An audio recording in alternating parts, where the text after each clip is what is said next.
پاش 3 ساڵ لە ڕووداوەکانی 16 ئۆکتۆبەری 2017 جارێکی دیکە پارتی دژە تیرۆری یەکێتی بە هۆکاری هاتنی هێزێکی سوپای عێراق بۆ ناوچەکانی ژێردەسەڵاتی پێشمەرگە دەزانێت بەرپرسانی یەکێتیش بە توندی ئەوە ڕەتدەکەنەوە.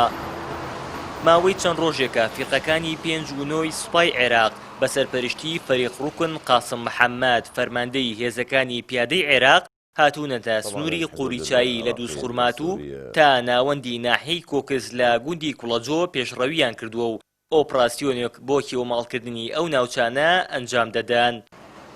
سربەست لەزگین بریکاری وەزارەتی پێشمەرگە لەسەر پشتی پارتی بەدەنگی ئەمریکای ڕاگەیاندووە هێزەکانی دژە تیرۆری سلێمانی لەگەڵ ئەو هێزەی سوپای عێراق لەو ئۆپراسیۆنەدا بەشدارن، بەڵام ئەو بەشداریەیان بێ ئاگادارکردنەوەی وەزارەتی پێشمەرگەی هەرێم بووە کە وەزیرەکەی ئەندامی مەکتەبی سیاسی یەکێتیە. لە بەرامبەردا جەباریاوەر ئەمینداری وەزارەتی پێشمەرگە لەسەر پشکی یەکێتی لە پەیوەندیکی تەلەفۆنیدا قسەکانی سەربەست لەزگینی ڕەت کردەوە و وتی دژە تیرۆری سلێمانی بەشداری ئۆپراسیۆنەکەی سوپای عێراقیان نەکردووە و بەڵکو خۆیان ئۆپراسیۆنی سربەخۆیان ئەنجام داوە. بە شێوازێکی بڵێن هەڵا ئەو قسانە کراوە ئەوەی دژە تیرۆر هیچ پەیوەندی بەم ئۆپراسیۆنی ئەم هێزانی ئێرە نەبووە، یعنی دوو شتی جێواز بووە، ئەوان ئیشێکی تایبەتی خۆیان نەبووە، ئەمش لێرە ئۆپراسیۆنەکە شتێکی تایبەتیە، لەبەرەوە نەڕێکەوتن لە نێواندا هەیە، نە ئاگایان لە کارەکانی یەکتریە، نە ئیشەکانشان ئەو ئۆپراسیۆن پەیوەندی بە یەکترەوە هەیە، بەڵام ئەوە بڵێن ناتێگەیشتنێکە لە هۆکارەکانی ڕاهەنگاندن و سۆسیال میدیا ئیتر ئەنواعی قسە لەسەر ئەوە کراوە ڕەنگە هەندێکی پەیوەندی بە هەلومەرجی کوردستان و ئەو هەندێک ناکۆکی سیاسی هەیە. ئەندامێکی لیژنەی کاروباری پێشمەرگە لە پەرلەمانی کوردستان دەڵێت هاتنی ئەو هێزانە ومانەوە و سەنگەرلێدانیان بەرامبەر هێزەکانی پێشمەرگە جێگەی گومانە، بەتایبەت کە هیچ هەماهەنگیەک لەگەڵ وەزارەتی پێشمەرگە نەکراوە، بۆیە دەبێت لێکۆڵینەوە ئەنجام بدرێت. دیارە هاتنی ئەم هێزە بۆ ئەم ناوچە کێشە لە سەرانە کە ناوچەی کوردستانین و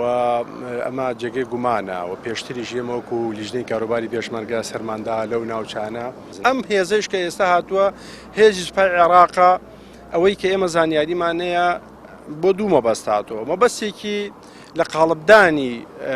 بڵێن هێزە میلیشیاکانی ئەم ناوچەیە و ئامانجێکی تریشان هەیە بۆ گرتنەوەی ئەو شوێنانەی کەوا بڵێن پێش 2003 کەوا ڕەبیەکان یا باڵێن هێزەکانی حکومەتی بەعسی لێ بووە، یعنی ئەمە